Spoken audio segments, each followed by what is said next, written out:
Hello, everybody. I just thought I'd bring to the forefront a message that is a reoccurring theme of what I'm hearing during readings.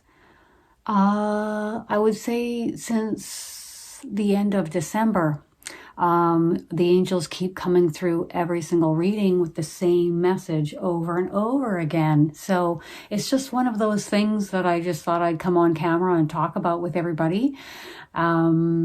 It's so important that they keep repeating it. So I thought, well, I better be bringing this to the forefront for everybody to hear.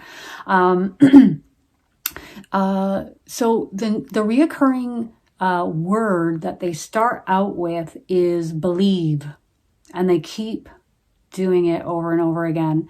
And this is a pattern, and I have had this type of pattern before previously in years past.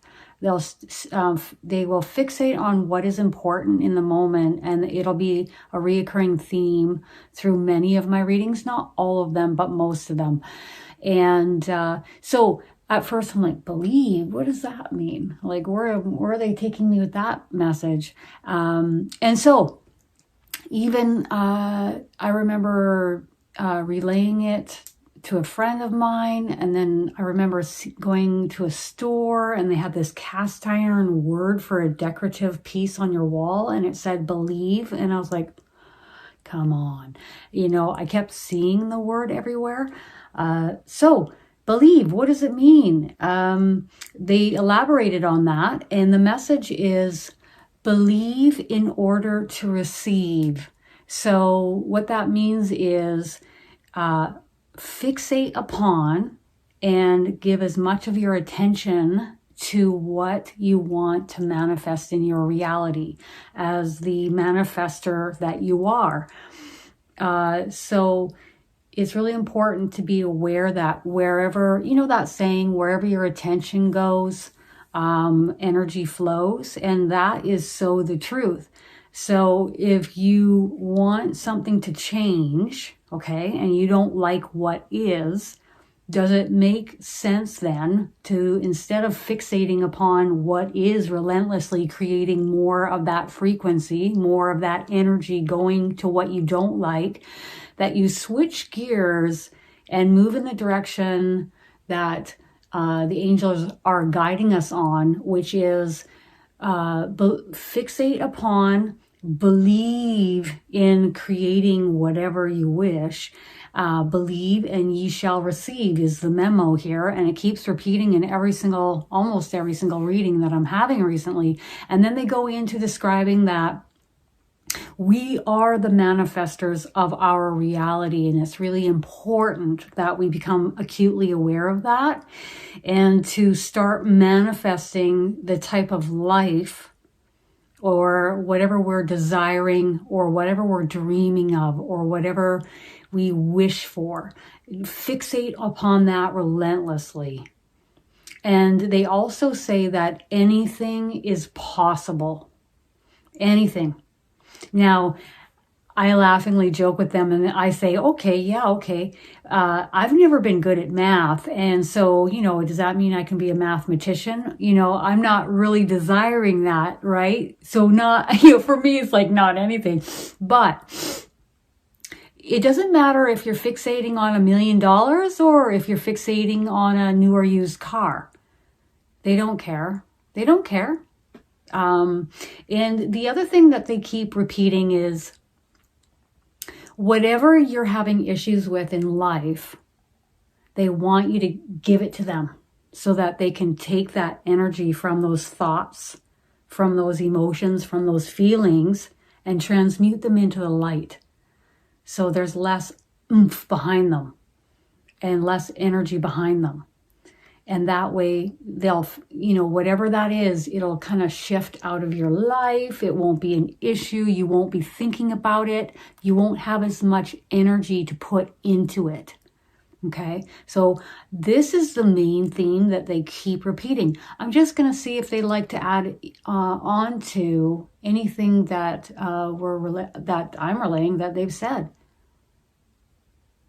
It's just the last thing that they were really saying is that it's really important to hand off any problems, any issues that you're having. You can do it in your mind. You can do it out loud. You can write it down on paper, whichever way you want to do it. And, you know, in the very beginning, I remember thinking, this is kind of hokey pokey, you know. I wasn't like 100%, even though I was hearing them ask me to do these things. But I said to myself, what's the worst thing that can happen here? They can help me. Let's let them prove that they can help me and that they are here. So I remember specifically thinking, yeah, okay, let's do this. Once I made that decision, like a lot of things started to shift and change in my life on a monumental scale. And a lot of things got a lot better for me. So it was the same thing when Jesus approached me. I wasn't brought up religious. I wasn't interested in talking with Jesus. And it took me a month to think about it, if I even wanted to work with him. But I said to myself, here is this being of light and love that would like to help me. And you're going to, you know, refuse that help? Let's just see what he can do. Maybe he can really help you. So that was one of the best decisions I ever made. And, you know, the kind of help and assistance that they can bring us is far surpassing what we can imagine it to be. The how they do it is up to them. That's what they always say. How is up to them.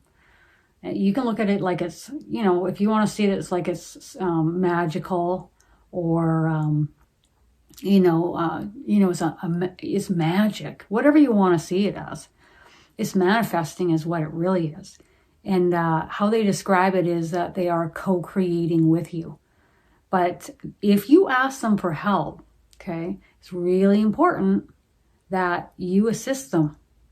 So if you're going to ask for help with something, but you keep fixating upon it not working, and the woe is me, and the complaining about this, that, and the other, that's not going to fly. They'll still help you, but you're bucking the current at that point. So I remember deciding at one point, nobody on the other side is worrying. Nobody else is fearful. It's just me. So I'm the common denominator here. I'm the one that keeps creating this. So I remember saying, okay, well, I'm just going to turn my cheek to what is for a time, long enough to raise my frequency.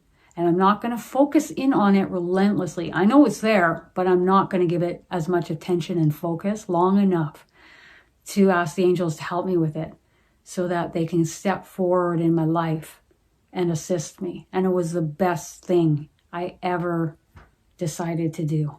So I hope that really helps you guys. And if they ever come forward with a reoccurring message in the future, I'll be sure to put it on tape. And I'll make sure to let everybody know what that reoccurring message is. And if you guys feel like visiting my website at KristenDaviesMedium.com, you can do that. I'll put the links in the video below. Also, you can come and visit my YouTube channel, Kristen Davies. Again, the links will be in the description below. Have a great day, you guys. Bye.